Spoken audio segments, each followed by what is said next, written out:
be gazetted on what's really expected from this particular debate.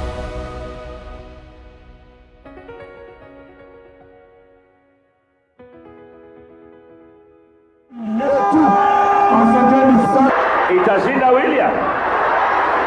Kwani William lazima weke pay bill ndio pesa ifike? Si watu wa pay bill mnawajua? Si yake iko. Wacha watu. I, Jomo Kenyatta. Raila Amolo Odinga,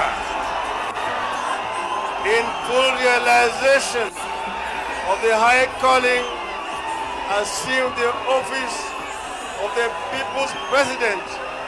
I, Uhuru Kenyatta,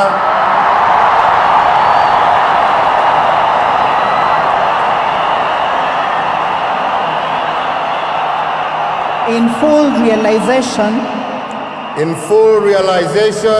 of the I, William Samoei Ruto,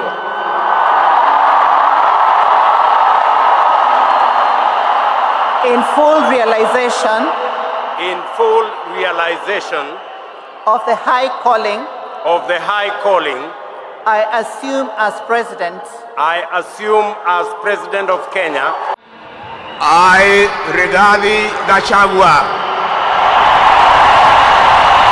in full realization of the high calling, I assume as deputy president of the Republic of Kenya.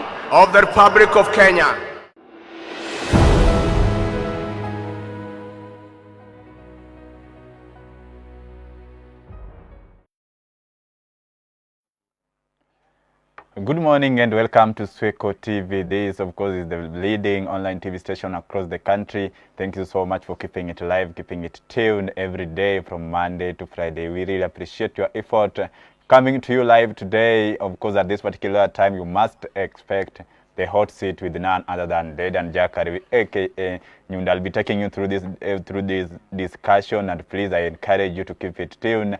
Stand with me until we end this particular journey. It's our course of very nice journey to begin your day each and every day from Monday to Friday, coming to you live with me. And please never hesitate, never miss this particular discussion, because here we discuss all matters that really affect the society, that really affect groups of individuals, that really affect the entire country, and therefore feel very comfortable. Now, yesterday, the current president of the Republic of Kenya toured Eldoret, that's in Uasin Gishu County, where he was to inspect the guard of honor at the Defense Forces recruits training school. Remember, we always say that in as much as we have a nation, in as much as we do things on a daily basis, then we must also ensure that we are protected and rather protect ourselves as well. The country needs to stand firm, but of course, when security is guaranteed, then everything runs smoothly. Now, the president showed up, and of course, he was welcome. He did what he had to do as a president, and of course, offered the duty as requested by the state by the state. And later on, he now decided to now have a discussion, and he was stopped with the resident and of course with the supporters, and he had got some discussion with individuals. He met the crowd and had a discussion. From there, we got so many things that the plan that he has for those particular individuals from Uasin Gishu County, and of course, generally as a country. He also had got an opportunity to also address the opposition side, and of course, giving out some views with the former president of the Republic of Kenya, Uhuru Kenyatta, where he said that he is the one sponsoring the opposition side, and therefore made some of the information that I would wish you also to look at. Now, let's just begin on how the president addressed the crowd yesterday.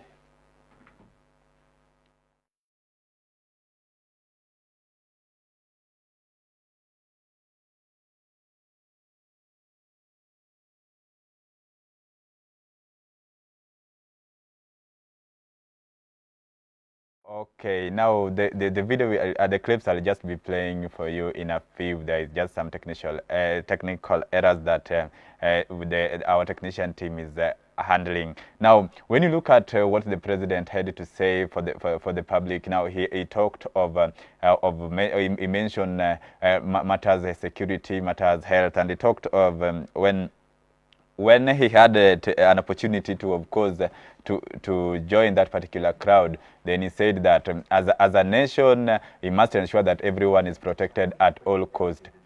Then now this is something that individuals must also expect at all point.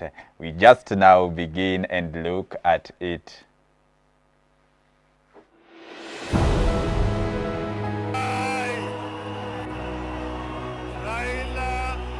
Amolo Odinga.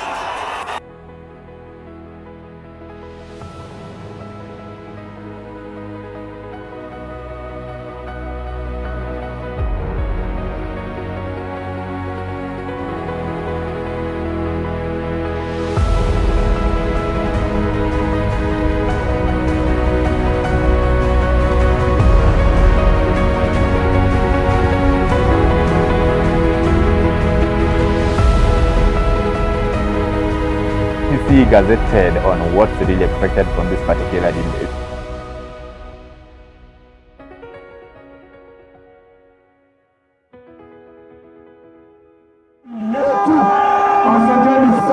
Itashinda William. Kwani William lazima weke pay bill ndio pesa ifike? Si watu wa pay bill mnawajua? Si yake iko. Wacha watu. I, Jomo Kenyatta,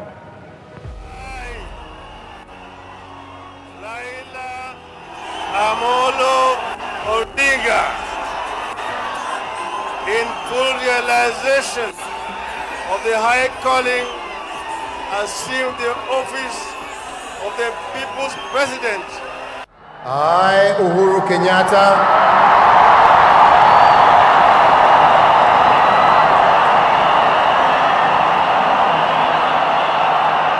in full realization of the I, William Samoei Ruto,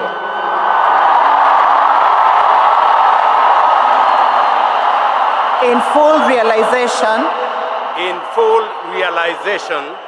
of the high calling I assume as president of Kenya. I, Rigathi Gachagua, in full realization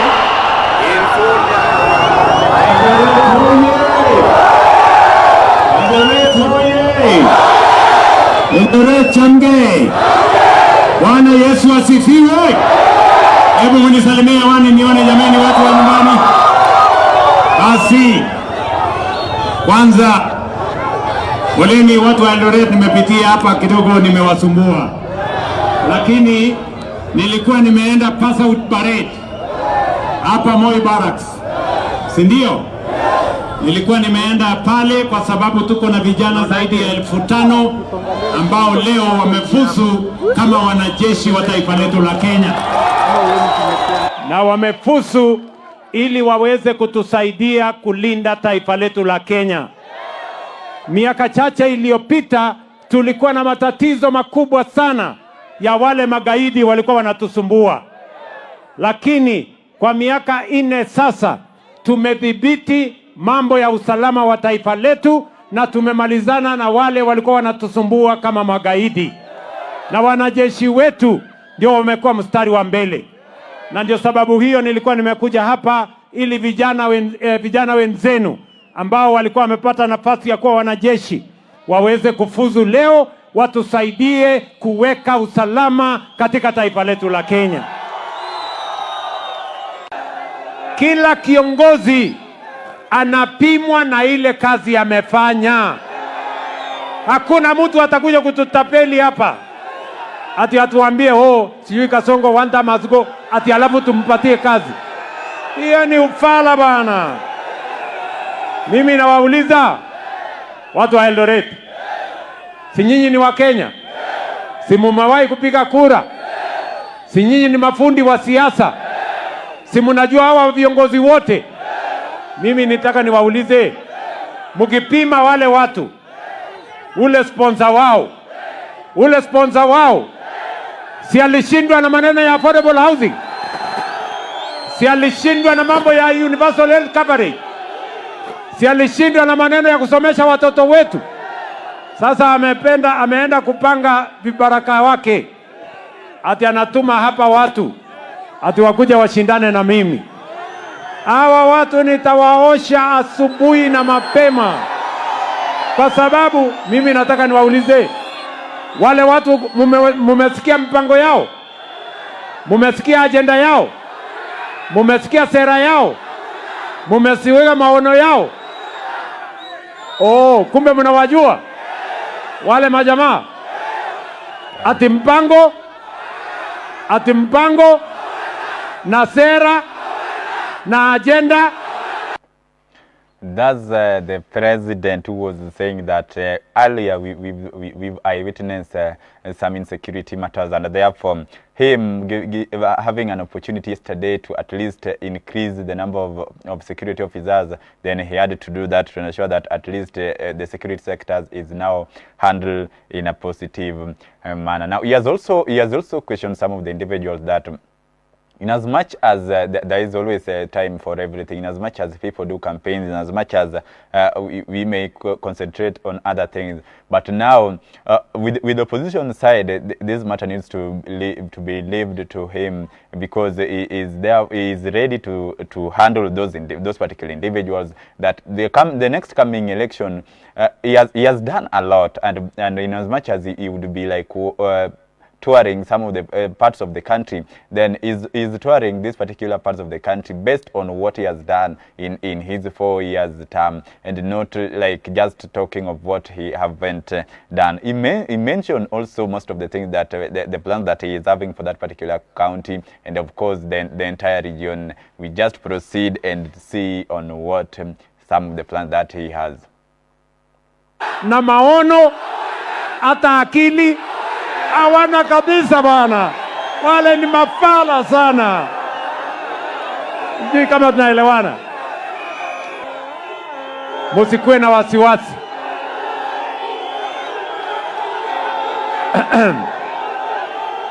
Tumekubaliana?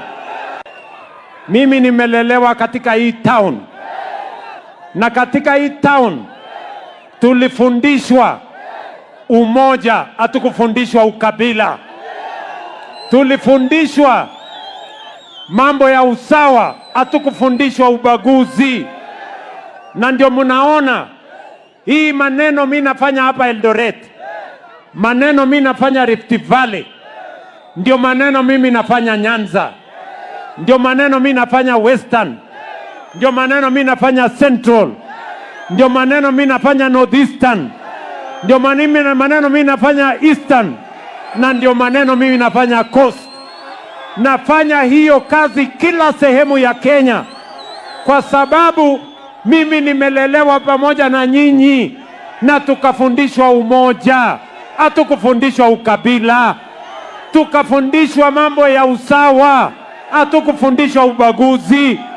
Mimi nataka niwaulize nyinyi watu wa Eldoret, mnasema niendelee kuunganisha Kenya, nimalize ukabila, tumalize chuki, tumalize ukabila na ubaguzi?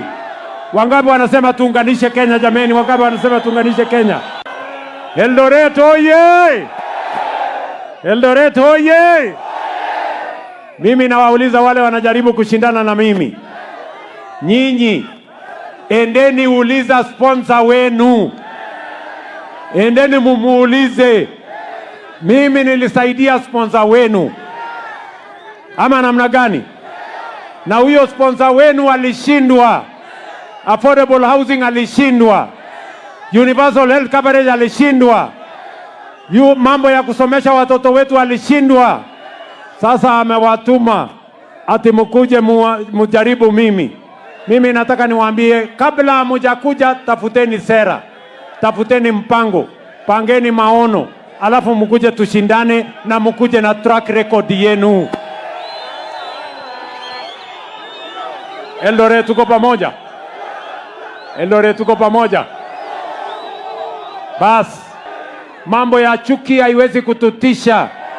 Mimi nawaambia wale, tafuteni mambo ya sera, wacheni kuuza chuki, wacheni kuuza ukabila.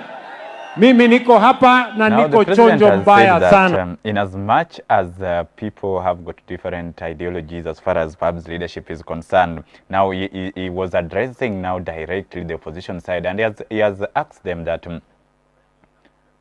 his former boss, that's the former president of the Republic of Kenya, Uhuru Muigai Kenyatta, he couldn't be able to handle matters affordable housing, matters universal health coverage, and of course learning, and most of the things that he has mentioned. Now, to state on this, perhaps is trying to perhaps market SHA, because when you look at how he introduced SHA, then he could tell us that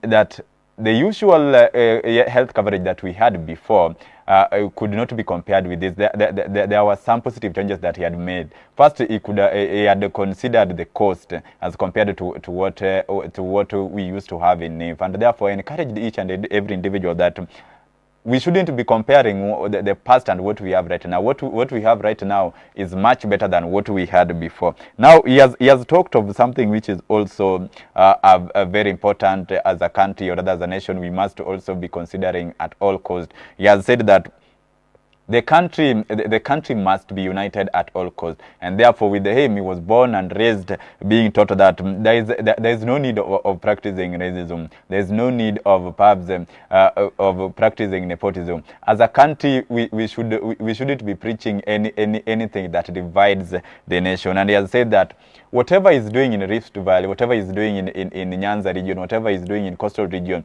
is the same thing. He is not like considering one part of the country much important than the other parts of the country. And he as an individual, as the president of the Republic of Kenya, is a unifying factor, and that is something that he must always have in mind while performing his duties at all point.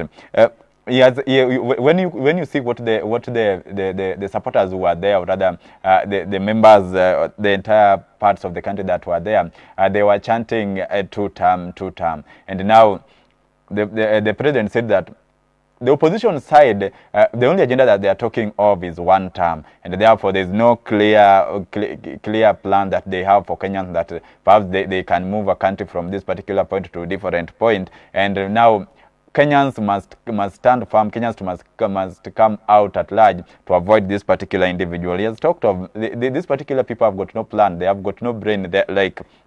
Generally, they are confused individuals, and encourage that whoever is trying to fight him, as supporters, they don't have to fight. They need to just stand firm with Dr. William Samoei Ruto. But with him as the president, is sure that he is going to defeat the opposition side, in as much as they would have any plan, in as much as they think that they are also strong and ready to face him. Then he is saying that he is sure with them, and in as much as these people are trying to perhaps contradict, or rather critique whatever the performances that he have made so far, then he is one of the greatest presidents who have served, who have got a positive track record as compared to any other president who have served before. And therefore asking the opposition side, in as much as they are coming to critique each and every development that the president has made, in as much as these particular people are going campaigning in most of the parts of the country,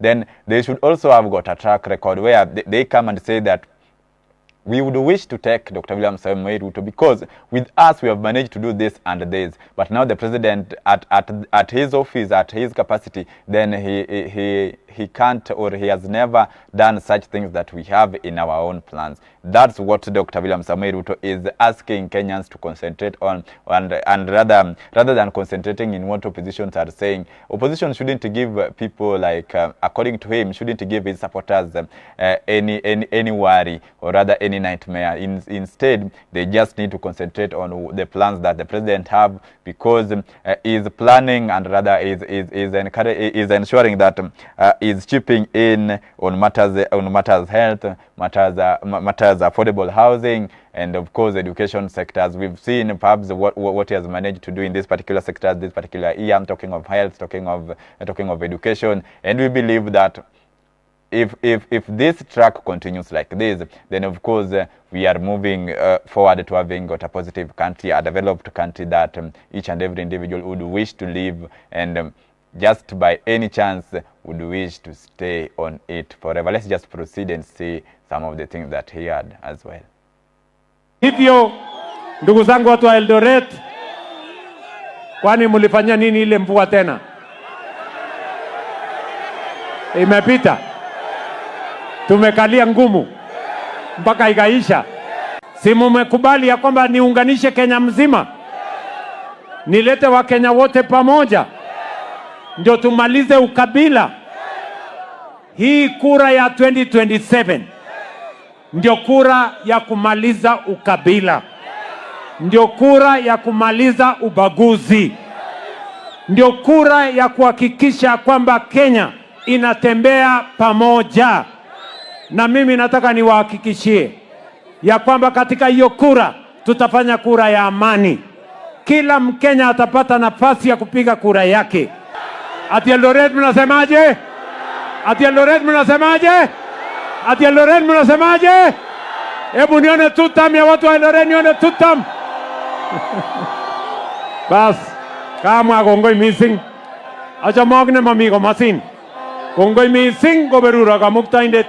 I love you guys. Thank you very much. God bless you. You are a great people and we are together. Thank you very much. Asanteni sana.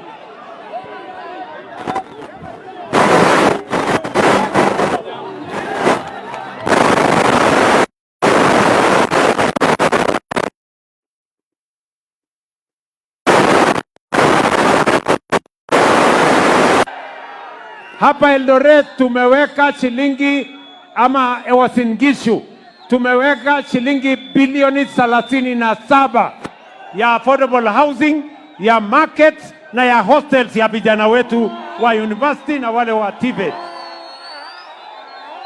Mimi nawaambia bwana, hakuna serikali ingine imeweka miradi ya mabilioni katika taifa letu la Kenya kama hii serikali nyinyi na mimi tuliunda.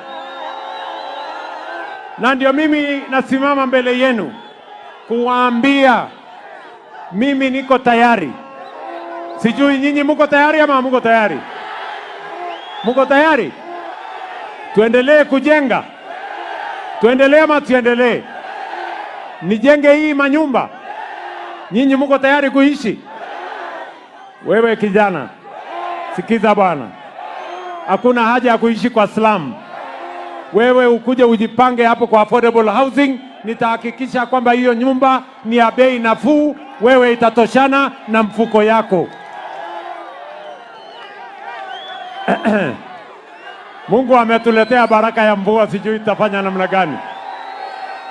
Mnasema tuendelee ama tusimamishe? Tuendelee. Mnasema tuendelee na hii mvua? Tuendelee. Aki nyinyi mko na maneno.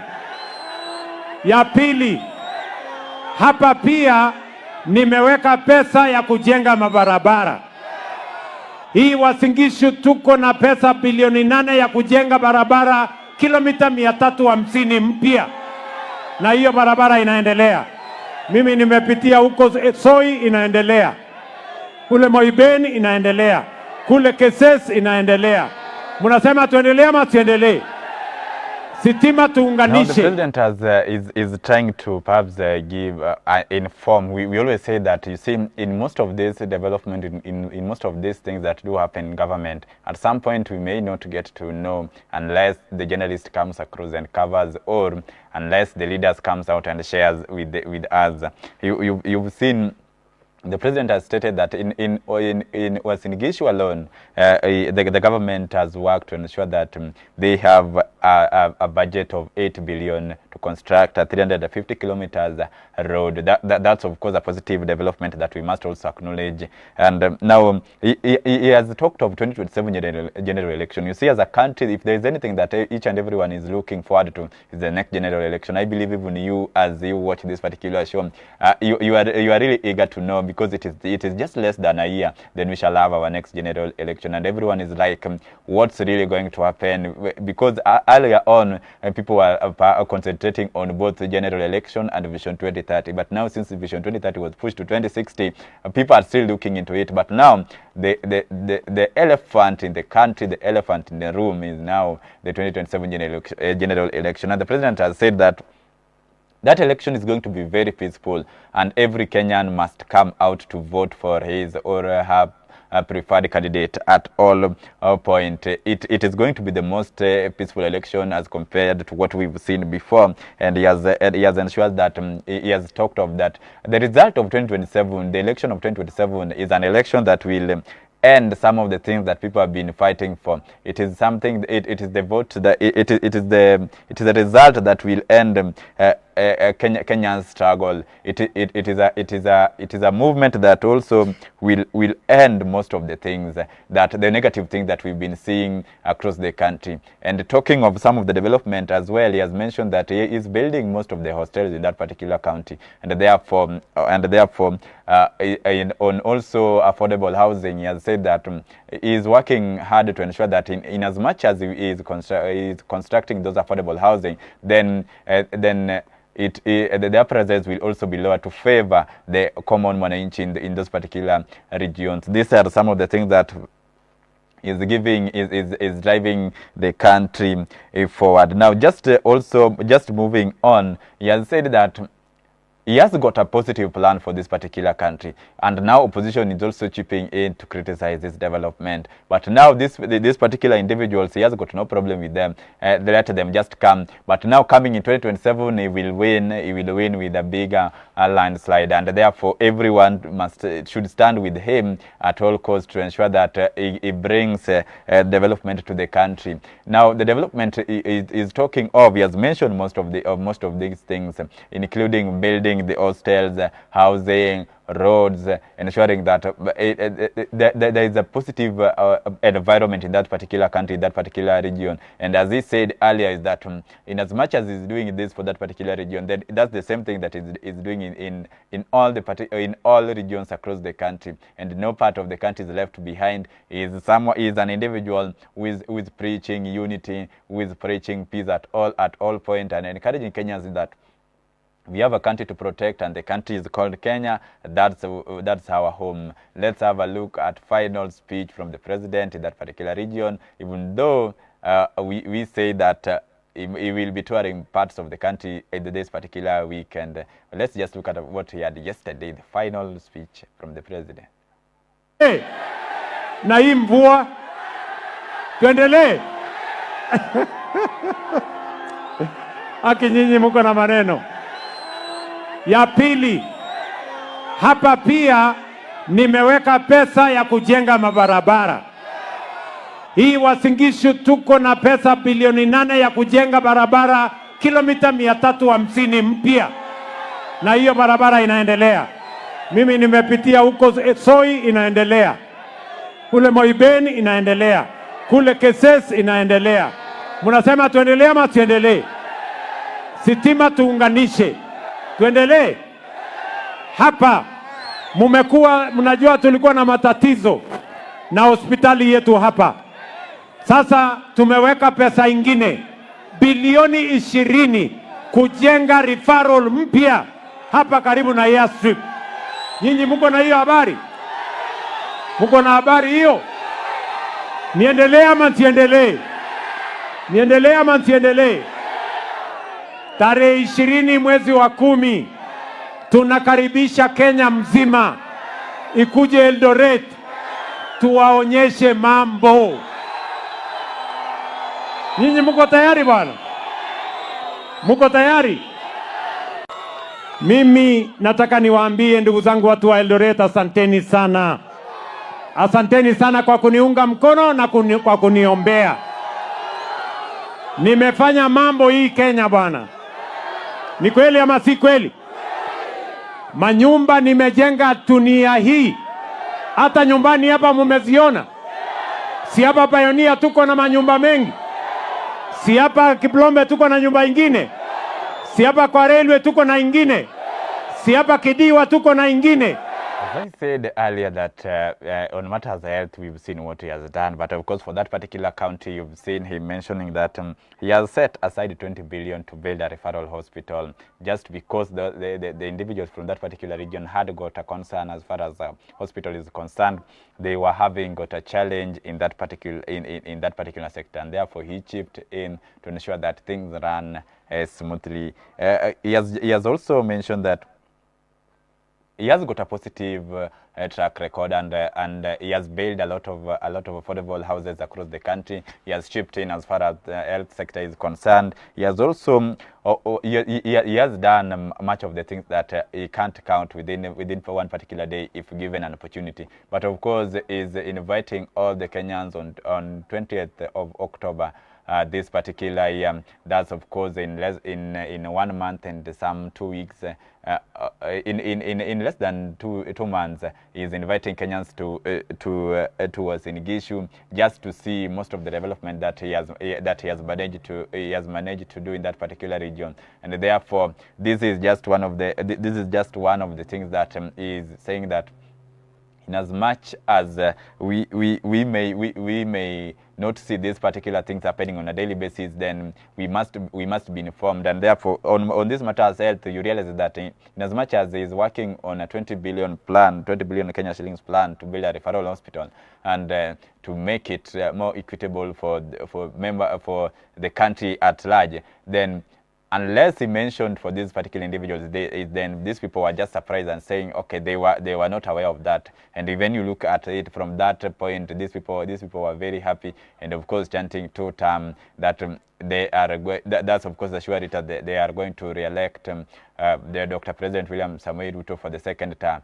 He has also appreciated people from this particular region for electing him, and not just electing him and leaving him there, but of course standing with him all the time. We always say that charity begins at home, and therefore even the support we get as individuals also begins at home. And he has said that he must appreciate those particular individuals, and indeed is not letting them down, and he will not forget them, not soon, not today, not of course in the future. And remember, he has also asked them to re-elect him in the next coming general election, to stand firm with him, and therefore he will continue to bring a country together. And of course, from that point, of course, we shall have a developed country generally. Now, the country is going through a lot. We've seen individuals coming out for campaigns. We've seen opposition side coming. We've seen the broad-based government coming. And of course, this weekend we will have Linda Mwananchi touring Homa Bay County.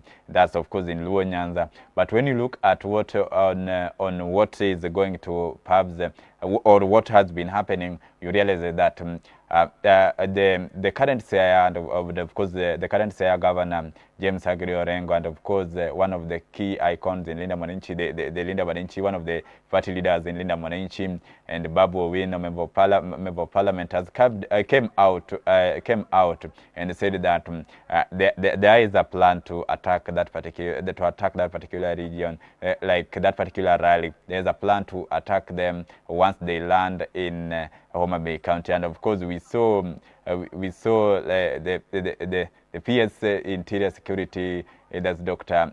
Raymond Omolo, who came out and said that everyone has got a right to tour each part of the country anywhere you'd wish to tour, and therefore these particular individuals are going to be protected. The leaders from Linda Mwananchi team, and of course the entire supporters of Linda Mwananchi team, are going to be protected at all costs, and therefore he has assured the team that they are going to be protected, and therefore they should not be hesitated, or rather they shouldn't think of anything but be assured that they will have the rally peacefully. And the PS also want that in case there are particular individuals, in case there are several groups that perhaps are planning to turn the rally into chaotic environment, then they will also be dealt with accordingly. Nobody is above the law, and they will ensure that the rally is peaceful. You see, those are some of the speeches that we must expect from the security sectors. We always say that in as much as a country must should be experiencing some political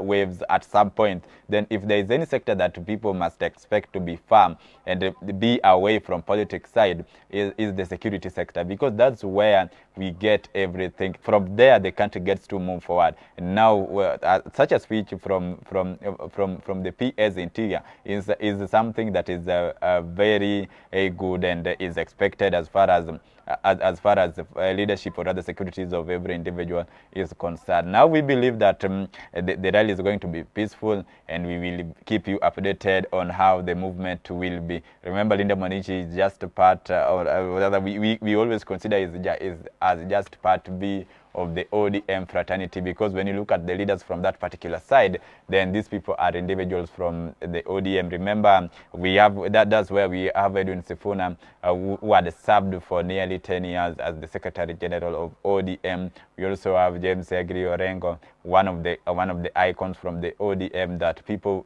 that were really close to the former party leader, Right Honorable, the former Prime Minister of the Republic of Kenya, Raila Amolo Odinga, and we've seen also Honorable Sotse, we've seen also Caleb, we've also seen Caleb Amisi. We've seen these particular individuals before, and there are people that indeed ODM would be looking into at all costs. We've seen also Babu Wino. You see, is a team that most of the individuals always consider. As a country, we always consider that perhaps this is just ODM fraternity that had to separate because of perhaps difference in some ideologies. But of course, the team is looking forward to have got also a presidential candidate. We will also have to see if they will come into that agreement and give out the supporters on what they on what they have agreed as leaders, as the entire leaders. All in all, we must keep appreciating the country.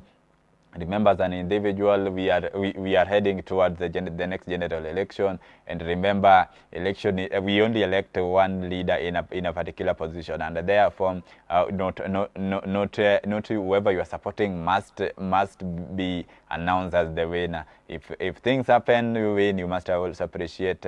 If suppose you don't win, remember there's always next time. You just do your best and ensure that the next general election you just win. It's not it is not a do or die. Election comes and goes, but of course the generation remains forever. A country we must protect. As you protect the country, it begins with you as an individual. You must protect your life so that tomorrow we have individuals to represent our country, and of course we also have individuals to be represented as well. Coming to you live every Monday to Friday is the Hot Seat with none other than Dedan Jakariuma, aka Nyundo. I really appreciate your efforts on keeping it tuned here in Swechotv always, all the time. Thank you so much, and of course, don't never hesitate visiting this particular TV station. If you haven't subscribed, please subscribe and share as much as you can. Always give us a comment. Reach us in all social media platforms at Swechotv Kenya. But of course, just in case of any advertisement or rather any comment, or rather you would wish to perhaps have a communication with us, you can also reach us in our own email, swechotv@gmail.com. All the best for everyone. Remember, at 1 p.m. we will have got the news coming to you, and of course at 3 p.m. we shall have the launch with Monica Lewinsky, closing the day at 5 with none other than Faith Otieno and Chacha Tobias, bringing to you live the three-legged stool. Thank you so much from my side. That becomes the end of our today's Hot Seat show. Until we meet again, have a blessed day.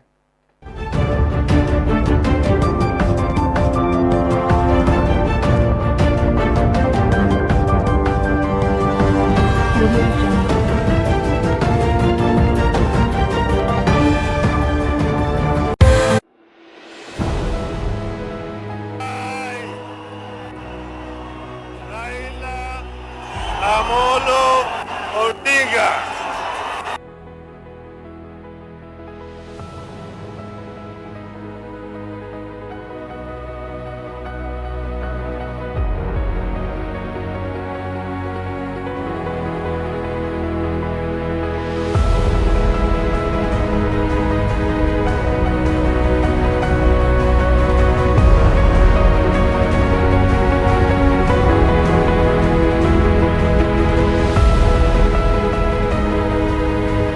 gazetted on what's really expected from this particular debate.